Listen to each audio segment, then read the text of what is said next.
പശ്ചിമബംഗാൾ തെരഞ്ഞെടുപ്പിലേക്ക് പോവുകയാണ്. മമതയുടെ പതനം, അതാണ് BJP സ്വപ്നം കാണുന്നത്. BJP അവിടെ അധികാരത്തിലെത്തുക, ഒരുപാട് കാര്യങ്ങളുണ്ട്. എന്തൊക്കെയായിരിക്കും പ്രധാനമായിട്ട് ഈ ഇലക്ഷനിൽ സ്വാധീനിക്കപ്പെടുക? ഏറ്റവും പ്രധാനം, നമ്മളിപ്പോൾ ഈ നാട്ടിൽ ബംഗാളി ഇല്ലാണ്ട് ജീവിക്കാൻ പറ്റാത്ത സ്ഥിതിയല്ലേ? അതെ. എന്തുകൊണ്ട് ഇത്രയും ബംഗാളി ഇവിടെ എത്തിയത്? അവിടെ തൊഴിലില്ല. ഇതാണ് ആദ്യത്തെ സംഭവം. നമ്മൾ ബാക്കി എന്തും മാറി നിൽക്കട്ടെ, അവരുടെ അക്രമം ഉണ്ടാവും, രാഷ്ട്രീയം ഉണ്ടാവും, അവരുടെ ഡയലോഗുകളുണ്ടാവും, SIR, ഇതെല്ലാം മാറി നിൽക്കട്ടെ.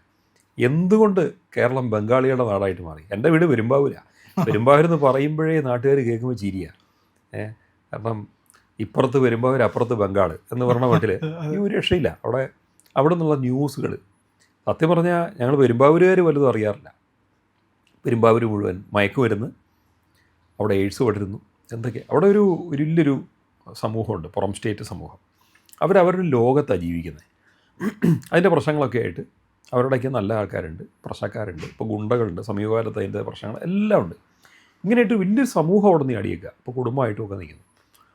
അപ്പോൾ ഇത്രയും പേരെങ്ങനെ വന്നു ചാടി? ഇത് എനിക്ക് അത്ഭുതമാണ്. കാരണം പെരുമ്പാവൂരുകാർ നാട്ടുകാരുള്ള കൂടുതൽ ഇവരായോ എന്ന് സംശയിക്കുന്ന വിധത്തിൽ ആയിരക്കണക്കിന് പ്ലൈവുഡ് കമ്പനികൾ അവിടെ മുഴുവൻ ഇവിടുന്ന് ജോലി ആൾക്കാർ വന്നിട്ടുണ്ട്. ഇത് കുറേ പേര് ബീഹാറുണ്ട്, ആസാമുണ്ട്, ബംഗ്ലാദേശിൽ നിന്ന് വരെ ഉണ്ട്.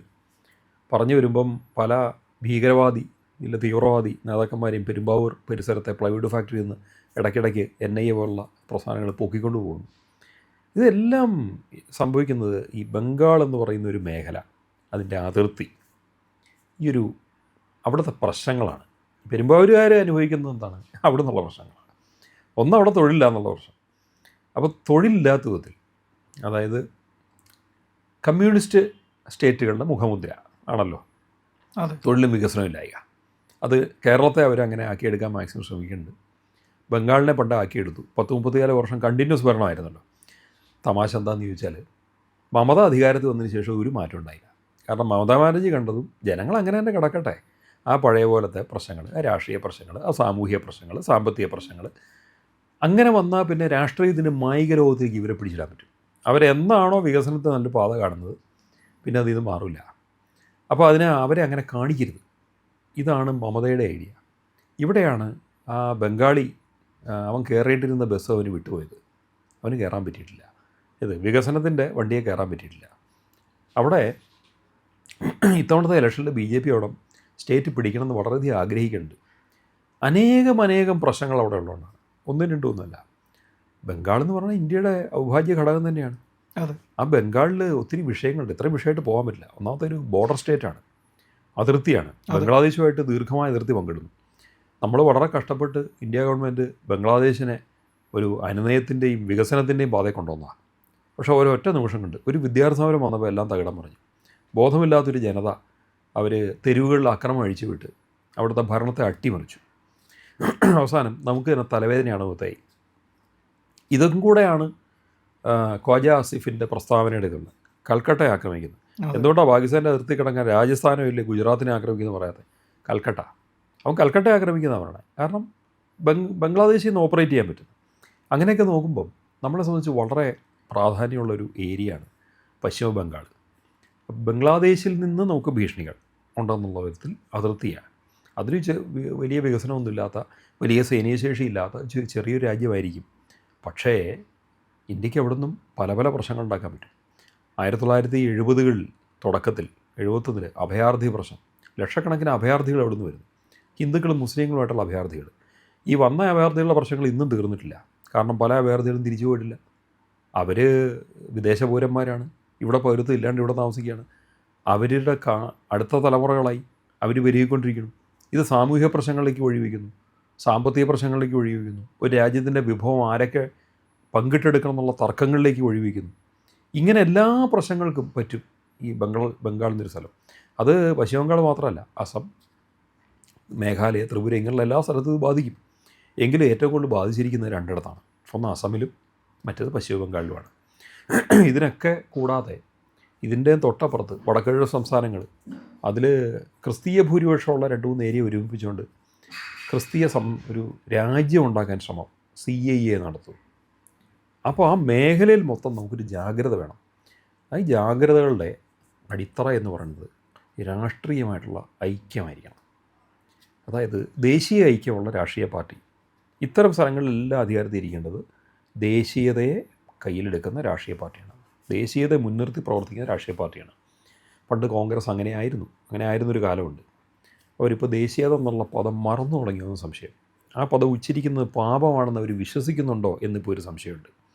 ദേശീയതയെക്കുറിച്ച് അവരിപ്പം മിണ്ടാറില്ല, അവർ മറ്റു പലതിനെക്കുറിച്ചാണ് പറയുന്നത്.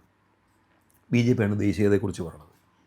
അതുകൊണ്ട് ഈ രാജ്യത്തെ സംരക്ഷിക്കാനും നമ്മുടെ അതിർത്തികളെ സുഭദ്രമാകാനും അതിർത്തിയിലെ സംസ്ഥാനങ്ങളിൽ ജനജീവിതം സമാധാനപരമായിരിക്കാനും ബംഗാൾ ഉൾപ്പെടെയുള്ള അതിർത്തി സംസ്ഥാനങ്ങളിൽ BJP അധികാരത്തിൽ വരേണ്ട ഒരു ആവശ്യമാണ്.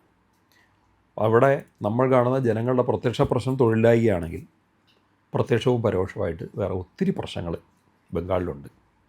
ആ പ്രശ്നങ്ങൾക്കെല്ലാം പരിഹാരം കാണേണ്ട ഒരാവശ്യം ഈ രാജ്യത്തിനുണ്ട്. അത് ഭരിക്കുന്ന BJPയുടെ കേന്ദ്രത്തിലെ സർക്കാരിനുണ്ട്. അപ്പോൾ ചില നടപടികളിലേക്ക് നമ്മുടെ രാജ്യം കടന്നിരിക്കുന്നു. അതിലൊന്ന് ഇലക്ഷൻ. ജനാധിപത്യപരമായിട്ടുള്ള മാർഗ്ഗത്തിൽ കൂടി അവിടുത്തെ ഭരണം ഏറ്റെടുക്കുക. മമതാ ബാനർജി ചൊവ്വായിരുന്നെങ്കിൽ കുഴപ്പമില്ലായിരുന്നു. ഏത് പ്രതിപക്ഷ പാർട്ടിക്കും നല്ല രീതിയിൽ ഭരിക്കാൻ പറ്റും. ഭരണപക്ഷത്തിൽ, കേന്ദ്രത്തിൻ്റെ ഭരണപക്ഷത്തുള്ള ഒരു പാർട്ടി തന്നെ സംസ്ഥാനത്തെ പ്രതിപക്ഷത്തിൽ ഇരുന്നാലും ഒരു കുഴപ്പമില്ല. അവർക്ക് ദേശീയബോധം വേണം, വികസന ബോധം വേണം. അറ്റ്ലീസ്റ്റ് ഈ രണ്ടും ഒരുമിച്ചുണ്ടെങ്കിൽ രാജ്യം നന്നായിക്കോളും. രാജ്യത്തിനെതിരാവാതിരിക്കുക എന്നുള്ളതാണ്. എതിരാവാത്തൊരു ജനതയെ സൃഷ്ടിക്കാതിരിക്കുക, അല്ല എതിരായിട്ടുള്ള ജനത സൃഷ്ടിക്കാതിരിക്കുക. അതാണ് അടിസ്ഥാനപരമായിട്ട് ദേശീയബോധമുള്ള രാഷ്ട്രീയ പാർട്ടി ചെയ്യേണ്ടത്. അതിൽ പരാജയപ്പെടരുത്. 2, വികസനം.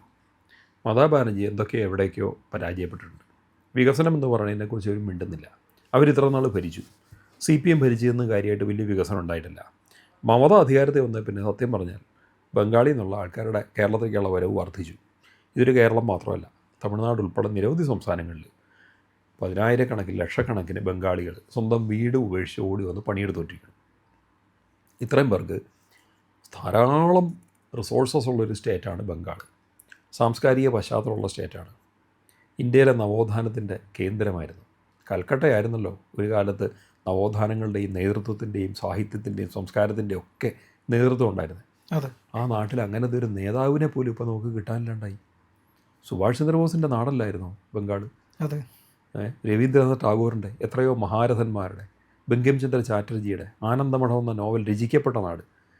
ദേശീയബോധം ഏറ്റവും അധികം കത്തിച്ചുണർത്തിയ നോവലാണ് ആനന്ദമഠം. ബ്രിട്ടീഷുകാർക്കെതിരെ പോരാടാൻ വേണ്ടിയിട്ട് ഇന്ത്യയിലെ, ഭാരതത്തിലെ സമൂഹങ്ങളെ പ്രേരിപ്പിച്ച, അതിനുവേണ്ടി അവരെ ഉദ്ദീപിപ്പിച്ച അതിമഹത്തായ ഒരു നോവലാണ്. എന്നിട്ടോ ഇങ്ങനെയുള്ളൊരു നാട് ഇന്ന് എവിടെ പോയി നിൽക്കുകയാണ്? ഇതിനൊക്കെ ഒരു സാംസ്കാരികമായിട്ടുള്ള തിരിച്ചുവരവ് വേണ്ടേ? സാമൂഹികമായിട്ടുള്ള തിരിച്ചുവരവ് വേണ്ടേ? വികസനത്തിൻ്റെ ഒരു തിരിച്ചുവരവ് വേണ്ടേ? ഇതൊന്നും ഇല്ലാണ്ടായിരിക്കുന്നു. ചുരുക്കത്തിൽ ഇന്ന് ബംഗാൾ ഒരു ഫോസിലായിട്ട് മാറിയിരിക്കുക. പണ്ടെന്താണോ പണ്ടത്തെ മാഹാത്മ്യങ്ങളുടെ ഒരു ഫോസിലായിട്ട് മാറിയിരിക്കുന്നു. അത് ആ അവസ്ഥയ്ക്ക് മാറ്റം വന്നേ പറ്റുള്ളൂ. അപ്പോൾ അവിടെ കുറച്ചധികം കാര്യങ്ങൾ ശരിയാക്കാനുണ്ട്. അതിൽ ആദ്യത്തേതാണ് ഇലക്ഷൻ വഴി ജനാധിപത്യത്തിലേക്കുള്ള മാറ്റം. അതിന് മുമ്പായിട്ട് സുപ്രീം കോടതി വരെ ഒരു കാര്യത്തിൽ ഇടപെട്ട് കഴിഞ്ഞു. ക്രമസമാധാനമില്ലാത്ത നാടായിട്ട് ബംഗാൾ മാറിയിരിക്കുന്നു. മമതയുടെ ഭരണം പ്രശ്നമല്ല, ജുഡീഷ്യൽ ഓഫീസർമാരെ വരെ മമതാ ബാനർജിയുടെ ഗുണ്ടകൾ തടഞ്ഞു വെച്ചു. ഇക്കണക്കിന് പോയാൽ സമാധാനപരമായിട്ടോ നീതിപൂർവ്വമായിട്ടോ ഇലക്ഷൻ നടത്താൻ പറ്റാമെന്ന് സുപ്രീം കോടതിക്ക് വരെ ബോധ്യപ്പെട്ടു. കോടതിയുടെ മേൽനോട്ടത്തിലാണ് കാര്യങ്ങളുമാണ്. ഇലക്ഷൻ കമ്മീഷൻ അതുകൊണ്ട് അവിടെ സ്ട്രിക്റ്റായിട്ട് നടപടികൾ എടുക്കുകയാണ്. കാരണം കോടതിയുടെ മുന്നിൽ പ്രതിക്കൂട്ടി നിൽക്കാൻ ഇലക്ഷൻ കമ്മീഷന് പറ്റില്ലല്ലോ. അതുകൊണ്ട് നടപടിയെടുത്തേ പറ്റൂ. അങ്ങനെ വരുന്നു. SIR, അതിനകത്ത് വോട്ടർ പട്ടിക ക്രമീകരണം, പരിഷ്കരണം കൃത്യമായിട്ട് ഇപ്പം നടക്കുന്നു. ലക്ഷണം കണ്ടിട്ട് 90 ലക്ഷം ആൾക്കാരെങ്കിലും കട്ടാവും. 90 ലക്ഷം ആളുകളല്ല കട്ടാവുന്നത്, 90 ലക്ഷം പേരുകളാണ്.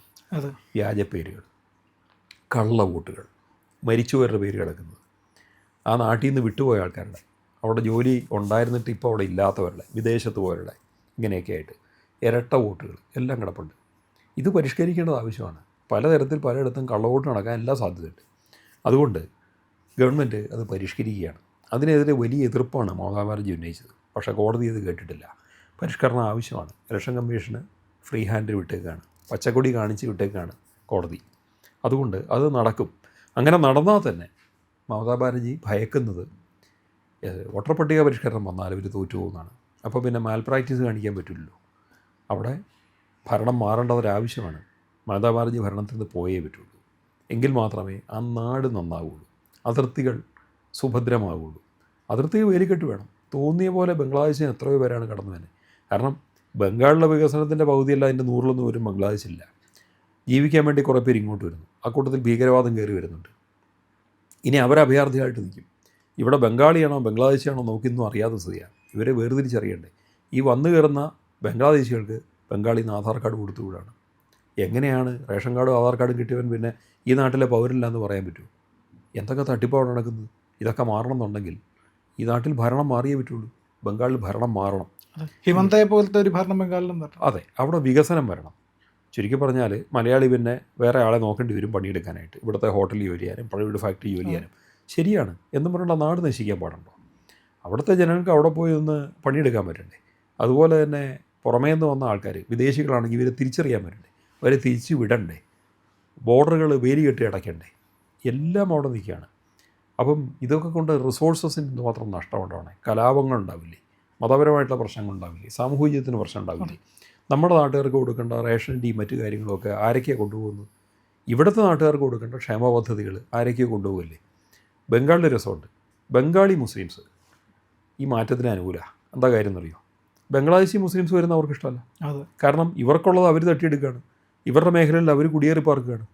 ചുരുക്കി പറഞ്ഞ് ഇവർ പ്രതിക്കൂട്ടിലാവും ഇവിടെയുള്ളവർ. അതുകൊണ്ട് തന്നെ അവിടെയുള്ള മുസ്ലിം സമൂഹത്തിൽ തന്നെ പുറമേ നിന്ന് ഈ വിദേശികൾ അവിടുന്ന് വന്ന് കയറുന്നതിനോട് എതിർപ്പുണ്ട്. എല്ലാവരുടെയും വിചാരം ഇവിടെയുള്ള എല്ലാ മുസ്ലിങ്ങളും അവിടുന്ന് വരുന്നവനെ സ്വീകരിക്കാൻ നിൽക്കുന്ന.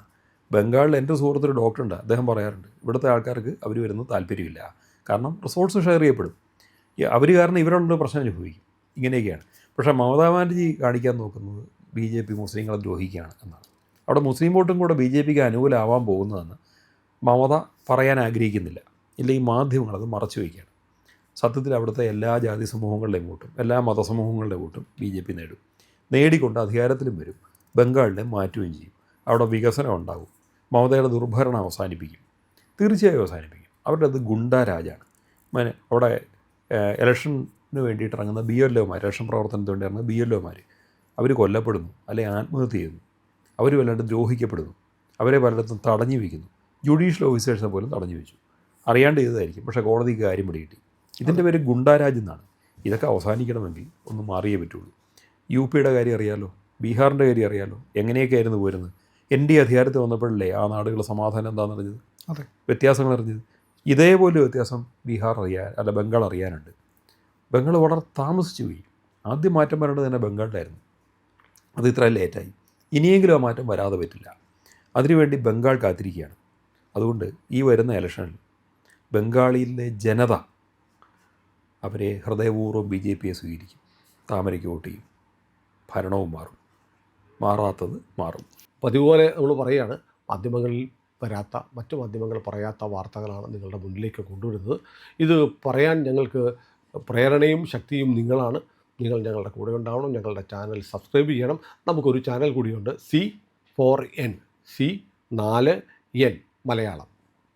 നമ്മൾ ഈ തെരഞ്ഞെടുപ്പൊക്കെ ആയതുകൊണ്ട് കൂടുതൽ വാർത്തകൾ നമ്മുടെ ഈ പ്ലാറ്റ്ഫോമിൽ തന്നെ കൊടുക്കാൻ കഴിയാത്തതുകൊണ്ടാണ് C4Nൽ പുതിയ വാർത്തകൾ കൊടുക്കുന്നത്. അപ്പോൾ ആ ചാനലും കൂടി ഒന്ന് സബ്സ്ക്രൈബ് ചെയ്യണം. ഇന്ത്യ ലൈവ് ഉറപ്പായിട്ടും ചെയ്യണം. C4N കൂടെ, C4N, C എന്ന് പറഞ്ഞാൽ ക്രെഡിബിൾ, ഫോർ N നേഷൻ, രാജ്യം. നമ്മുടെ രാജ്യത്തിന് വേണ്ടിയാണ്. രാജ്യം വിട്ട് ഒരു കാര്യവും ഇന്ത്യ ലൈവിനില്ല. അതുകൊണ്ട് ഞങ്ങളുടെ കൂടെ ഉണ്ടാവണം എന്നുകൂടി അഭ്യർത്ഥിക്കുന്നു.